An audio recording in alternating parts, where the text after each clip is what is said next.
Bonjour à tous, bienvenue dans cette capsule du matin. Je voudrais d'abord vous remercier les personnes qui ont mis qui ont partagé leur retour de parcours parce que oui, on a tous des parcours, waouh. Comme je disais à une personne, j'ai écrit un livre, mais on peut tous écrire un livre. Du reste, je pense que, je pense, un prochain livre, si je dois écrire un livre une fois, mais c'est un souhait, je l'ai dit du reste à une personne que j'accompagne qui travaille dans l'édition, ce serait que chaque personne, en tout cas des personnes choisies, puissent me relater leur parcours et que je mette tout ça dans un livre parce que c'est des parcours oufissimes, hein, des parcours de transcendation, des parcours de c'est vraiment, nous sommes vraiment des phénix qui renaissent de nos cendres. En tout cas pour les premiers réveillés devant, parce que c'est ceux qui en parlent le plus sur la toile. Mais pour les runners, c'est pareil.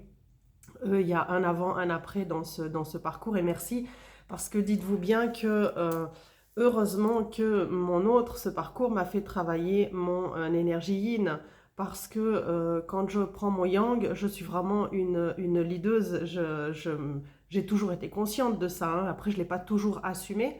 Et à la fois, je l'ai assumé quand je maîtrisais mes dossiers.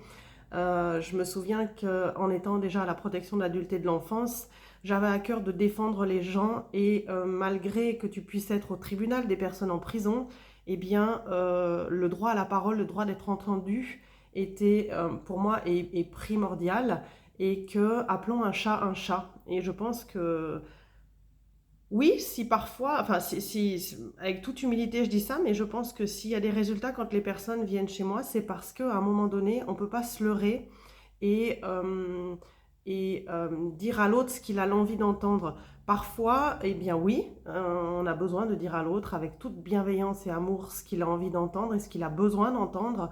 C'est je te soutiens, je suis là. Oui, c'est compliqué, oui, c'est difficile, mais tu vas y arriver. Et tu n'es pas seul et tu peux choisir de vivre ce parcours seul. Alors oui, il y a des moments, il y a cette solitude qui est nécessaire pour aller à l'intérieur de soi. La source met le premier éveillé dans un genre de prison, ou en tout cas le met à l'écart de la société, de manière différente d'une personne à l'autre par rapport au parcours. Mais c'est ce besoin de retour à soi et de transcender ses souffrances, puisque le runner est le réveilleur et le révélateur de nos souffrances inconscientes, conscientes, et que nous devons, on a le plus gros job, mais le runner là aussi, à cheminer et à avancer sur nos blessures. Donc on a besoin de ces moments de solitude qui viennent tout au long du parcours, mais à des périodes en particulier pour pouvoir vraiment travailler sur soi. Donc on choisit à ce moment-là d'être seul parce que c'est un besoin, et à la fois à un moment donné on a ce besoin qui voilà d'aller vers les autres et on ressent tout ça. Donc écoutez toujours votre guidance intérieure, c'est important. Mais pour revenir, c'est ça, c'est que appelons un chat et que j'ai des athlètes qui peuvent être, je sais pas moi, en Coupe du Monde, dans n'importe quel sport, en vélo, en ski, en freestyle, enfin, et au bout d'un moment, on est obligé de mettre des mots sur des mots pour pouvoir avancer et on n'est pas un bon coach. C'est pas la partie médium. La partie médium donne des infos spirituelles. J'ai une personne en galère qui me disait mais c'est fou quand même parce qu'avec le nom prénom, vous arrivez à translater tout ce que je vous ai pas dit, mais ce que je pense tout bas. Oui, parce qu'on est une vibration et que quelque part, c'est là où je dis qu'on est tous médiums et que je reconnecte les personnes à leur médiumité en leur donnant là où c'est bloqué. C'est ma mission. C'est la source divine m'a missionné sur ce parcours d'éveil, ce parcours de flamme jumelle avec les sportifs, avec la gestion émotionnelle pour ressentir et donner les indications là où ça bloque pour pouvoir avancer sur son chemin de vie et son chemin d'éveil.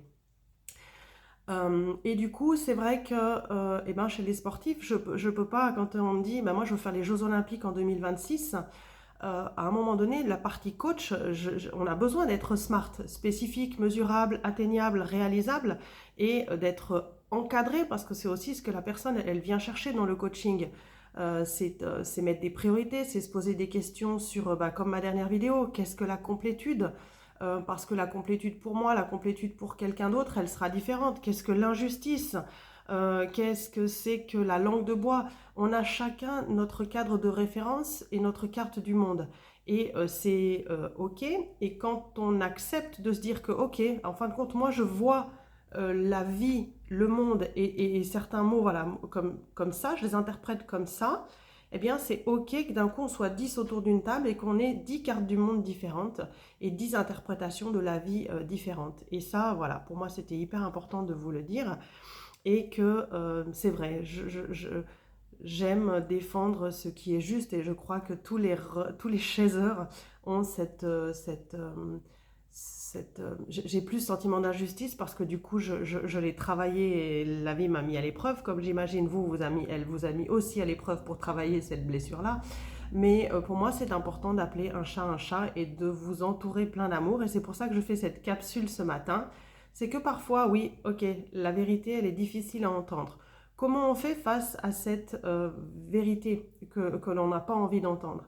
Eh bien, le déni, c'est comme si je vous disais, c'est un peu cette guerre des égos aussi, alors qu'on ne veut pas voir ou qu'on ne veut pas entendre. Si maintenant, moi, je vous dis, ne pensez pas à l'éléphant rose qui est sur la branche de l'arbre en face de vous, à quoi vous allez penser? Eh bien, à l'éléphant sur la branche, sur l'arbre qui est en face de vous. Et le mental, donc l'ego, les peurs, elles fonctionnent pareil. Donc si on repousse et qu'on n'accepte pas nos peurs, eh bien plus on va les fuir, plus elles vont revenir fois 10, fois 1000, fois 100 pour à un moment donné résonner dans notre corps et commencer à nous faire mal. Et c'est comme ça qu'à un moment donné on va se dire je peux plus. Et c'est cette fameuse goutte qui va faire déborder le vase et qui fait qu'on fait quelque chose. Eh bien moi j'ai juste envie de vous dire que le process c'est ok quand on a besoin d'aller jusque-là, d'expérimenter jusque-là. Et à la fois, suite aux dernières vidéos que j'ai faites, moi si vous m'aviez dit que ce parcours allait mettre autant de temps avec tout ce qu'on avait déjà traversé, je vous aurais donné les clés de la voiture et vous j'aurais dit c'est mort. Moi je fais pas deux pas de plus. Et c'est pour ça que c'est intéressant que la source nous donne les informations, comme je l'ai dit, au moment où c'est nécessaire qu'on ait cette information pour avancer. Et pourquoi j'ai de ce parcours, c'est que même maintenant, enfin, je me considère sortie du parcours, mon autre avance aussi, on est, voilà. Eh bien, dans tout ce parcours, on n'est jamais resté plus de 4 semaines sans s'envoyer un message ou en silence, alors en silence radio un petit peu plus. Et c'est pour ça que la prochaine vidéo, je la ferai sur qu'est-ce qui se passe en séparation, dans ces différentes phases de séparation, mais notamment dans le va-et-vient et dans cette dernière séparation finale où eh bien, il se passe plein de choses. Mais ce que je voulais revenir aujourd'hui, c'est vous donner un outil sur le fait d'accueillir ce qui est et de peut-être déposer toutes ces peurs qui ont pu être soulevées dans les dernières vidéos et de poser ces peurs sur un papier, de pouvoir les identifier parce que les identifier ça permet de pouvoir les maîtriser, de mettre un mot sur des mots et de plutôt que de dire j'ai peur, qu'on appelle une origine perdue en coaching, eh bien c'est j'ai peur de quoi, de qui, par rapport à quoi, par rapport à qui. Et de pouvoir, plutôt qu'elle parte en vase comme ça, cette peur, eh bien que vous veniez la ramener et que vous puissiez l'identifier et même la visualiser, que vous la preniez dans vos mains. Et ça, on travaille aussi en visualisation mentale, et de la poser sur un papier et de déposer toutes vos peurs, en fin de compte, pour que déjà, elles ne fassent pas un peu comme les balles de flipper dans votre tête et que ça parte dans tous les sens et qu'il y ait une dispersion énergétique au niveau du cerveau, mais qu'on revienne à voilà, le déposer sur papier. Donc ça, c'est un premier outil qui est intéressant. Et en même temps que vous avez nommé votre peur, du coup, vous la maîtrisez et vous vous posez cette question, de quoi j'ai besoin par rapport à cette peur. Et du coup, ça va permettre aussi de vous, la peur, du coup, c'est là où je vous disais que les émotions, l'intelligence émotionnelle, eh bien, elle nous transmet des messages et que nos émotions sont notre GPS intérieur. Parfois, on le sait, on l'a oublié ou alors on ne sait pas comment s'y connecter. Eh bien, je vais vous donner donc cet exercice-là de quoi j'ai besoin pour avoir moins peur d'eux. Et suite à ça, eh bien, vous allez vous-même répondre à vos questions. Et à ce moment-là, vous allez pouvoir unir le mental qui va déposer ses peurs et qui a sa juste place, mais pas ni de trop ni pas assez. Le doute est nécessaire, mais trop de doute, tu le doutes. Donc du coup, le fait de déposer, eh bien, on va accepter, du coup, on va s'aligner et le cœur va pouvoir donner sa vibration. Donc du coup, il y aura bien le il faut et j'ai besoin qui va s'aligner. La tête et le cœur, le corps et l'esprit vont s'aligner. Comment faire cet exercice? Eh bien, on va refaire cet exercice qui est de mettre plus de conscience dans ce que je vis, mais aussi dans ce que je ressens et dans ce qui est important pour le chaser, pour le premier réveillé. Runner chaser, hein, c'est pour tout le monde la même chose, mais le runner va le faire de différentes manières, à différents moments dans le parcours. Mais si le runner est réveillé en premier, il va avoir le même fonctionnement. C'est qu'à un moment donné, il va avoir besoin de mettre de la conscience dans ce qu'il ressent et d'installer ces moments de calme avec soi-même pour se connecter, pour mettre cette caméra à l'intérieur de soi. Et surtout que le premier réveillé, le chaser, en tout cas particulièrement le chaser avec la blessure d'abandon, il a toujours le besoin d'aller chercher l'info à l'extérieur. Eh bien là, on va venir à l'intérieur et du coup, par la cohérence cardiaque, on va faire cet exercice tout bête, tout simple, mais qui permet de scanner, de mettre cette caméra à l'intérieur et de scanner nos ressentis, comment on se sent, et de pouvoir aussi faire circuler l'énergie, puisque la pensée, les mots sont une énergie, et de plutôt que les concentrer dans le cerveau, pouvoir les faire descendre et les fluidifier jusque sous nos pieds pour pouvoir alors s'enraciner. Moi j'aime bien l'enracinement mais avec une vague parce que quelque part l'enracinement ça voudrait dire qu'on est ici et maintenant pas mobile mais vraiment droit. Non, nous sommes du mouvement mais on vient remettre l'énergie dans nos pieds. On vient ressentir fourmiller dans nos pieds pour revenir dans l'ici et maintenant et pas avoir le mental qui part dans qu'est-ce que je vais faire après-demain, qu'est-ce que je vais faire, mais mon Dieu, mais qu'est-ce qui s'y revient pas, qu'est-ce que je vais faire, mais de revenir dans ici et maintenant. Et c'est un sacré job de revenir dans l'ici et maintenant. Et ce que je vous propose peut-être, il y a plusieurs tips dans cette capsule, c'est de vous créer votre routine de performance ou de bienveillance. Appelez-la comme ça vous parle. C'est vrai que les sportifs, pour eux, ça percute plus quand je dis routine de performance. Et pour d'autres, c'est une routine de bienveillance. C'est exactement la même chose, mais avec des termes qu'on emploie différemment par rapport au champ lexical de chacun. Et du coup, eh ben, je vous invite à faire cette routine pour pouvoir vous connecter tant de temps à votre énergie yin et tant de temps en étant dans le yang de manière équilibrée, mais pour aussi conscientiser de ce qui se passe et de ce que l'on vit. Parce que sinon, on ne met pas de conscience, et ben, on ne peut pas comprendre ce qui nous traverse, les émotions qui nous traversent, on ne peut pas ressentir ce qui nous fait peur, on bloque, on nie, et du coup, on nie en totalité ce que l'on vit et ce qu'on ressent. Et c'est vraiment le plus gros travail au début du parcours pour le premier réveillé devant, comme le runner au milieu du parcours quand c'est à lui de bosser.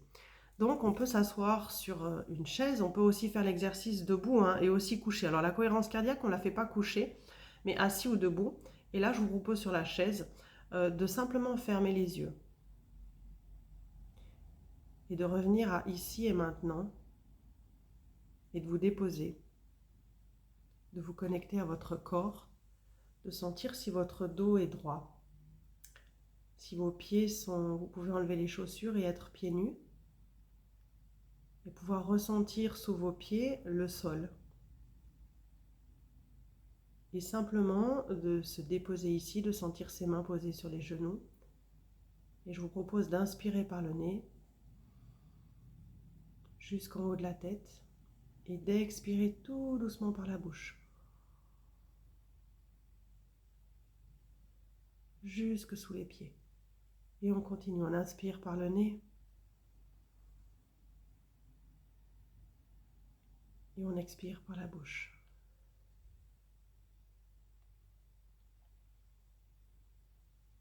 On inspire par le nez. Et on essaie vraiment de rester ici et maintenant. S'il y a des pensées qui viennent, eh bien on les laisse passer comme des nuages. On ne leur donne pas d'importance. Et on repart à ce souffle qu'on suit lorsque l'air rentre dans nos narines. Est-ce que l'air est froid? Est-ce que l'air est chaud? On vient le faire monter jusqu'en haut de nos têtes et gentiment on scanne. Et on fait descendre toute cette énergie qui est bloquée en haut, qui est paralysante, qui est parasitante. Et on fait comme si on faisait un balayage, un nettoyage de nos énergies lourdes et on descend au fur et à mesure. Cette énergie, ces pensées, jusque sous nos pieds. Et on repart avec la respiration.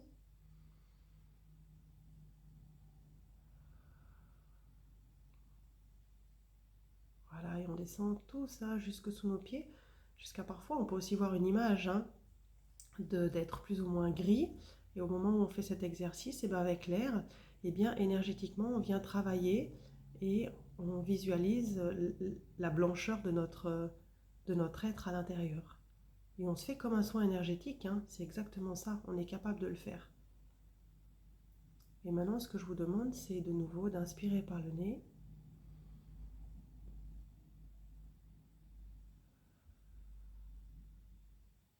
d'expirer par la bouche et de ressentir qu'est-ce qu'apporte l'expiration dans votre corps. Est-ce que mes épaules sont tendues, détendues? Est-ce qu'elles montent, est-ce qu'elles descendent?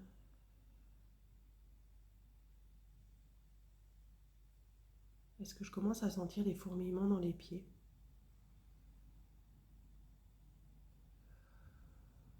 Je fais ce va-et-vient, ce balayage, jusqu'à ce que je sente que le calme, l'apaisement et la sérénité soient venus.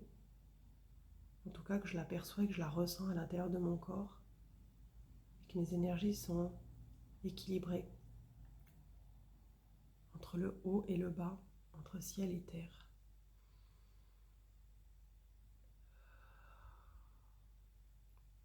Et j'ouvre mes yeux quand c'est le bon moment pour moi. Voilà. Et c'est intéressant de prendre ce temps le matin, à midi, le soir, pour pouvoir revenir à l'intérieur de vous. Comment vous vous sentez là, ici et maintenant? Vous pouvez le partager et l'exprimer en commentaire. Oui, parfois c'est des choses que souvent on le sait et qu'on ne met pas en place. Eh bien, cet outil-là tout simple, il est gratuit, il ne dépend que de nous et à un moment donné, eh bien, à nous de le mettre en place. Et quand on, quand on se sert de la ligne du temps en coaching, c'est par rapport à ce que vous vivez, si vous ne faites rien dans 3 mois, comment ça va se passer? Si maintenant vous ne faites rien dans 6 mois, comment ça va se passer? Eh bien voilà, il y a des moments où on se dit non, c'est pas possible, dans 6 mois je vais péter un câble, je vais. Eh bien, on a le pouvoir du coup de revenir dans l'ici et maintenant et d'acter des choses ici et maintenant dans la matière. Parce que nous sommes des êtres spirituels, mais qui sont venus expérimenter une vie terrestre. Et on ne peut pas être l'un sans l'autre, yin yang yang yin. Donc voilà. Je vous remercie. N'ayez pas peur parce que tout est juste, vraiment, je vous le dis. Euh, Notre autre est toujours là. Le mien encore hier, pourtant on est en séparation, on ne se voit pas depuis déjà des mois. Mais on est toujours en message, on s'aide d'un côté comme de l'autre. C'est juste magique et cet amour est magique. Donc croyez en cet amour parce que l'univers vient tester aussi ce parcours et vient tester votre foi en vous et en choses comme un bon chasseur, je crois que ce que je vois. Eh bien ça c'est au tout début parce que on s'est coupé de cette énergie yin et quand on arrive en fin de parcours, eh bien oui, on croit aussi ce qu'on ne voit pas. Et c'est cette dimension sacrée. Donc voilà, je vous souhaite une belle journée, prenez soin de vous, courage et à tout bientôt dans une prochaine vidéo sur l'état d'esprit du va-et-vient du chaser et du runner dans cette période-là qui peut être parfois compliquée, je l'avoue, mais qui est remplie de d'expériences positives pour les étapes d'après. Merci à vous. S'il y a besoin d'un rendez-vous, n'hésitez pas sur mon site internet, mon adresse mail aussi. Et puis voilà, je reste à disposition. Une toute belle journée, un tout bon week-end parce que c'est la pleine lune. Donc pensez aussi dans ces pleines lunes, on peut être chahuté et du coup cet exercice de respiration peut aider à accepter ce qui est et accueillir, avancer, digérer, diluer et prendre soin de soi par rapport à ces énergies. À tout bientôt dans une nouvelle capsule.